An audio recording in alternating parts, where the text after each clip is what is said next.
I still remember the way the fluorescent lights buzzed above me. Too harsh, too sterile. They made the whole room feel suffocating, like I was being stripped of everything. My confidence, my pride, my future. It was a Tuesday. Rain tapped. Against the windows, steady and relentless. My coffee, left untouched on the desk, had long since gone cold. I didn't know it yet, but that was the last time I would ever walk into that office as an employee.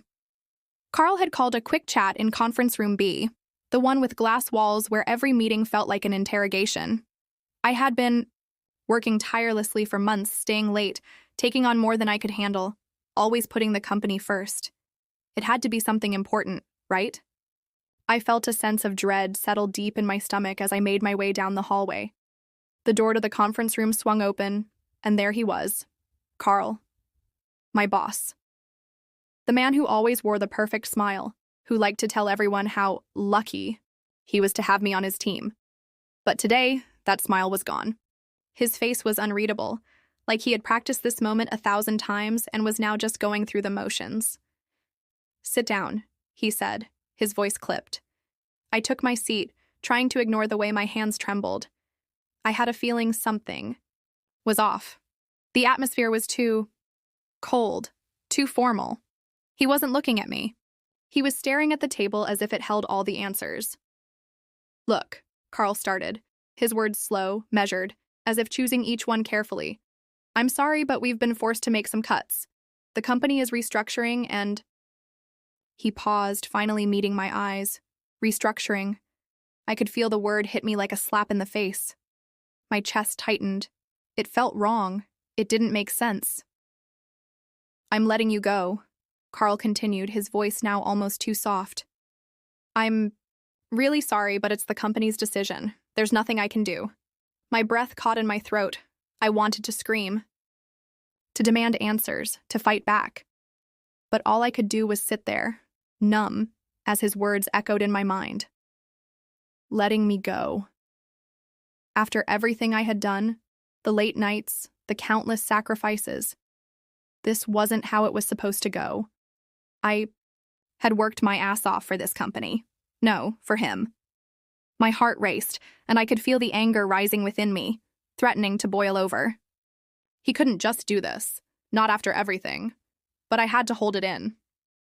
"Don't show weakness," I reminded myself. "You're sure?" I asked, trying to sound calm, even though my voice was cracking. Carl nodded, his face betraying nothing. "I'm sorry, but there's nothing more to discuss. HR will handle the details." He stood up, his body stiff as he extended a hand. A handshake. Like this was just business. I wanted to scream. I wanted to punch him. Instead, I stood up too, my face a mask of control. My mind screaming at me to hold it together. I shook his hand, barely able to force a smile. "Good luck," he said, already turning away. "Good luck? Good luck?" The words were hollow, empty, meaningless. I stood there, frozen for a moment, watching him walk out of the room. And for a second, I couldn't breathe. The world around me felt like it was spinning. I had been fired. Just like that. It wasn't supposed to happen this way. As I walked back to my desk, the weight of it all crashed down on me. My heart was pounding, but there was a strange calmness settling inside me. For the first time, I realized something. I wasn't the victim here. This wasn't the end of my story. It was the beginning of something else. I grabbed my things, packed my bag, and left without looking back. My phone buzzed in my pocket, texts, emails, notifications, but I ignored them. This wasn't about the people who were already reaching out to me. This was about me. The door swung closed behind me with a finality that echoed in my chest. I didn't know it yet, but this wasn't a setback. This was the beginning of my comeback. I stepped out of the building, the cold air hitting my face like a slap, and for a moment, I just stood there. The weight of the firing hadn't fully sunk in yet. My brain was still processing the shock, the betrayal, the realization that my future, everything I had worked so hard for, had just been snatched away by someone I thought I could trust. But as I stood there, with the sounds of the city swirling around me, something shifted inside. A fire, small at first, ignited deep in my chest. This wasn't over. Not by a long shot. I walked to my car, still numb, still reeling. But as I slid into the driver's seat, a new feeling crept in. A sense of clarity. I didn't know what came next, but I knew one thing for sure. I wasn't going to sit around and let Carl's actions define me. I would prove him wrong. The next few days were a blur. I didn't sleep much. Every hour was spent in a haze of confusion, anger, and a desperate desire to figure out what I was going to do with the mess that had been handed to me. I scoured job listings, but each one felt like a dead end. The idea of working for someone else again, especially after what Carl had done, made my skin crawl. It wasn't that I lacked the skills. I had spent years building relationships, mastering my craft, and gaining expertise. But the thought of starting over in a new company under someone else's thumb, I couldn't do it. Not anymore. That's when the idea hit me. What if I didn't have to start over? What if I could build something new? What if I could create a business that didn't just survive, but thrived? A business that would outshine everything Carl had ever built. The idea felt reckless at first, but then it felt like the only way forward. I spent the next week working on my plan. I had the experience, the connections, and the expertise. I had seen Carl's company from the inside out. I knew their weaknesses. I knew how to outmaneuver them. It was time to create something better. I took out a loan, a small one, but enough to get started. I wasn't going to waste time. I called up a few trusted friends from the industry, people who had always believed in me, who knew what I was capable of. Together, we brainstormed, we planned, we sketched out a blueprint for a business that could rival Carl's. It was going to take everything I had, every ounce of energy, every connection, every drop of sweat. But I was ready. I was determined. Days turned into weeks, and slowly but surely the pieces began to fall into place.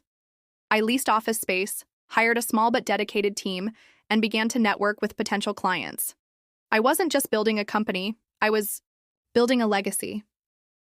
I knew Carl wouldn't see it coming. He probably thought I would just fade into the background, someone who had been dealt a cruel hand, lost in the shuffle. He probably thought I would wallow in self-pity. But I was done being a victim.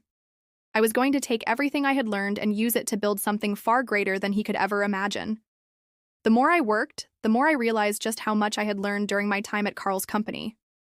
I knew the tricks of the trade, the secrets that most companies kept hidden behind closed doors. I knew where the gaps were, where the opportunities were waiting to be seized. I knew exactly what Carl had been doing wrong all these years.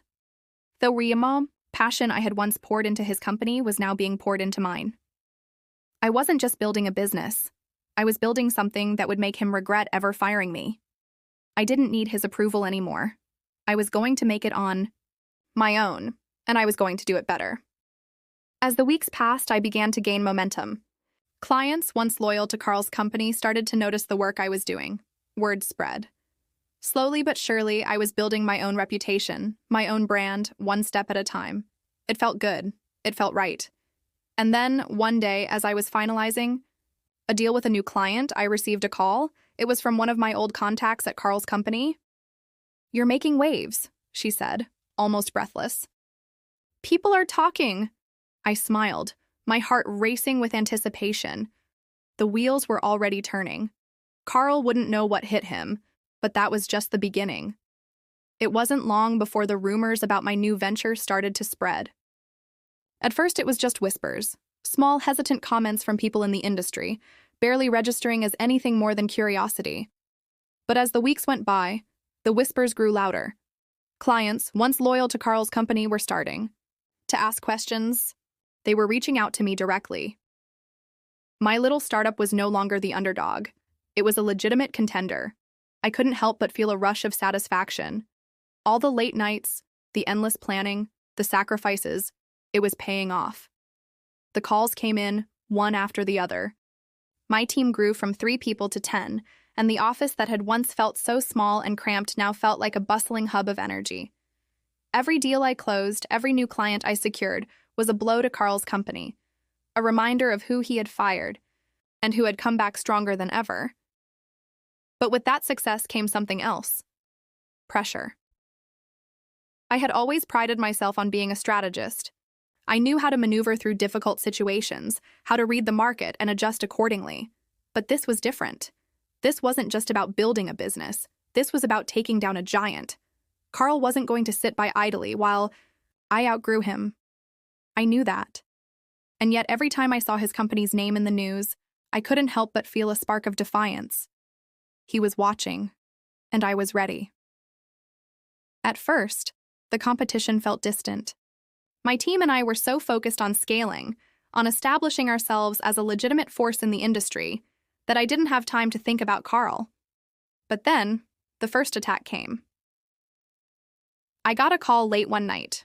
My phone lit up with an unfamiliar number, and when I answered, it was a voice I recognized instantly. "Is this the new CEO of insert company name?"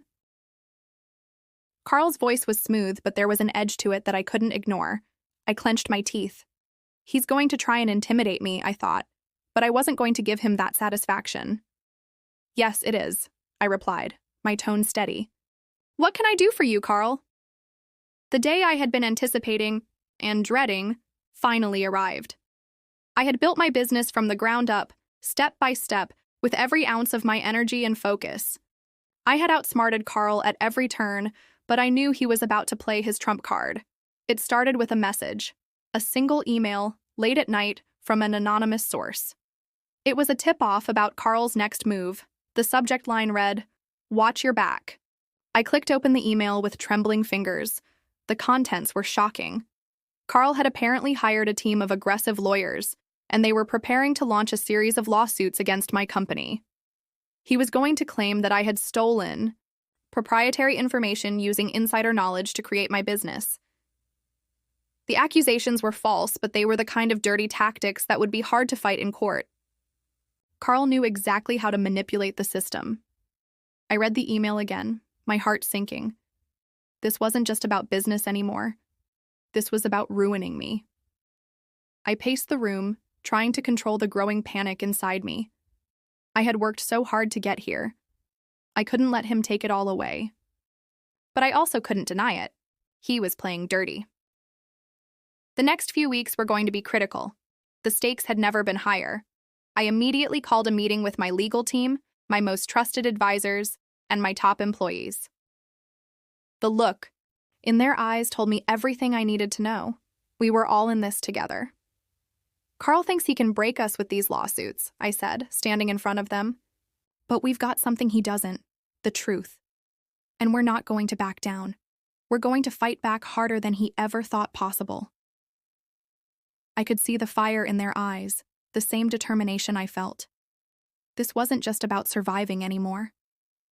This was about making sure Carl knew he couldn't just walk all over us. We spent the next several days preparing, gathering evidence, and consulting with experts. Every email, every document, every conversation I had ever had with Carl and his team was scrutinized. There was no stone left unturned. As the court date approached, I found myself battling not only Carl's lies, but also the doubts creeping into my own mind. The pressure was enormous. Was I really prepared for what was coming? What if we lost? What would it mean for everything I had worked for? But I pushed those thoughts aside. I couldn't afford to lose now.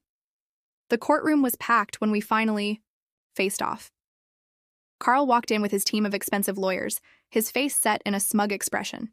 He thought this was his final move. He thought he could crush me. But I knew something he didn't. I had been prepared for this. As we went through the motions, Carl's team presented their case, painting a picture of betrayal and theft. It was all lies, but they were convincing. The room buzzed with anticipation, and I could feel the weight of everyone's eyes on me. But then it was our turn. My legal team had prepared a damning counter-argument, pulling out evidence that shattered Carl's claims. Emails, contracts, and documents showed the truth. I had never stolen anything. Everything I had built was the result of my hard work, my vision. We had data to prove it, and we were ready to lay it all out.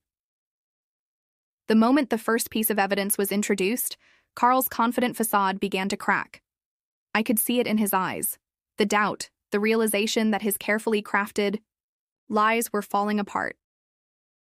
As the day wore on, I felt an odd sense of calm wash over me. This was it. The truth was on my side, and no matter how many lies Carl tried to spin, I wasn't going to let him win. When it was finally time for closing statements, I stood before the judge and the courtroom. My voice was steady, even as my heart raced. "This case is not just about business," I said, my eyes locking with Carl's. "It's about something much more important: integrity." I didn't take anything from Carl. What I did was take control of my own future.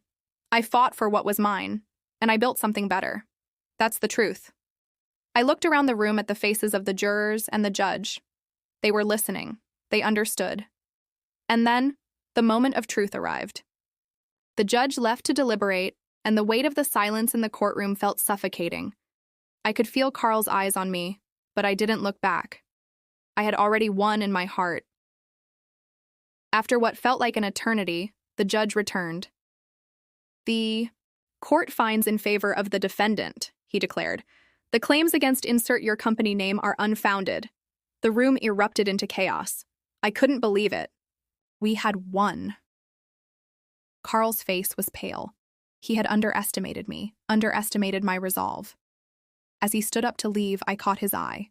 There was no smugness now, only a quiet, reluctant defeat. But that wasn't the end. As Carl left the courtroom, I realized something. The real victory wasn't just winning the lawsuit. It wasn't just proving Carl wrong. The real victory was knowing that despite everything he had thrown at me, I had taken back control of my life. I had built an empire, and he had made me stronger. The months following the courtroom victory were a blur of progress and growth. My company surged forward, its reputation cemented in the industry. Carl's desperate legal maneuvers had backfired, spectacularly, and soon enough, his business began to crumble under the weight of the lawsuit I had won. He had tried to destroy me, but in the end, I had emerged stronger, more successful than ever. But as the dust settled, something unexpected happened. Despite all the competition, all the bitterness that had passed between us, I began to receive strange, almost cryptic messages. They were from Carl, sent through intermediaries, asking for meetings, offering to discuss new opportunities. I'll admit, at first, I wasn't sure how to feel. After everything he had done, after trying to ruin me and take everything I worked for, how could I even consider giving him another chance? I felt a mixture of anger and curiosity, but I couldn't ignore the possibility of what these meetings could mean. Was he genuinely interested in making amends? Or was this just another attempt to manipulate me? I decided to take the meeting. I couldn't move forward without knowing what he truly wanted. It was a chilly afternoon when I entered the small, upscale restaurant he had chosen for our meeting. As I walked in, I spotted him sitting at a corner table, his demeanor tense. But for the first time since I had known him, he looked humbled. Gone was the arrogance I remembered so well. He stood as I approached, offering me a seat. "Thank you for coming," Carl said, his voice surprisingly calm. I took a seat, studying him. "I didn't expect to hear from you, Carl." He nodded, visibly uncomfortable. "I know what I did to you was unforgivable. I let my pride get in the way of everything. I sabotaged you because I couldn't handle seeing you rise when I thought I was the one who should have been on top." I raised an eyebrow. "And now? What has changed?" Carl sighed deeply, looking down at the table for a long moment before meeting my eyes. "I was wrong. Everything I did was wrong. I tried to control you, tried to destroy you because I was afraid. I didn't want to admit that you were right all along." I leaned back in my chair, surprised by the sincerity in his voice. I wasn't ready to fully forgive him, not yet at least, but hearing him say the words I never thought he would was a revelation. "I've been watching your company grow," Carl continued, his voice softer now. "And I can see that. What you built isn't just about the money, it's about vision, about leadership, and honestly, I'm impressed. I was wrong to think I could compete with you. You've earned this." I nodded slowly, processing everything he was saying. I could tell this wasn't just a desperate attempt to save face. There was genuine remorse in his words. For the first time, Carl was acknowledging my success, not as a rival, but as someone who respected what I had achieved. I never wanted to destroy you, but in doing so, I lost something too, he added quietly. I lost my sense of purpose. I lost my team, my clients, my drive, and I know I'm the one to blame for all of it. I didn't respond immediately. It was hard to believe that the man sitting across from me was the same one who had tried to tear me down. But I knew one thing for sure. This wasn't the Carl I had fought against all those months ago. This was someone who had learned the hard way that life had a way of humbling people. I'm not here to ask for forgiveness, Carl said, his voice steady. I just want you to know that I see you now. And if there's anything I can do to help your business, I'm willing to do it. I looked at him, considering the offer. There was something unexpected about this moment. The tables had truly turned. And though I had no obligation to help him, a strange thought occurred to me. What if instead of vengeance, I offered him a chance for redemption? I'll be honest, Carl, I said, my voice calm but firm. I didn't think you'd ever admit any of this, and I'm not sure I can ever forget what you did. But maybe there's something to learn here. Maybe we can figure out a way to work together, if only in a limited capacity. But I'll be clear. It's not about me letting you back in. It's about me deciding if I think you've really changed. Carl nodded, his expression sincere. I understand. And I'm willing to earn back that trust, whatever it takes. As we shook hands, I felt a strange sense of closure. The rivalry, the bitterness, the pain, all of it was finally behind us. This wasn't just about business anymore. This was about moving forward, about creating something new. And in some way, I felt like I had made peace with the past. That evening, as I walked away from the restaurant, I felt lighter, more at peace than I had in months. The path I had taken, though difficult and fraught with obstacles, had led me to a place of triumph. I had built my empire, reclaimed my life, and now I was in control. And who knew? Maybe, just maybe, Carl's offer wasn't the final twist of betrayal I had expected. Maybe it was the beginning of a new chapter, one where we could both thrive. After all, life had a funny way of teaching lessons, and the greatest lesson I had learned was this. No matter what happened, I was the one who held the power. The rivalry had turned into an unexpected alliance. Both Carl and the protagonist had grown, and their futures seemed brighter. She had taken the reins of her own success and turned every obstacle into an opportunity.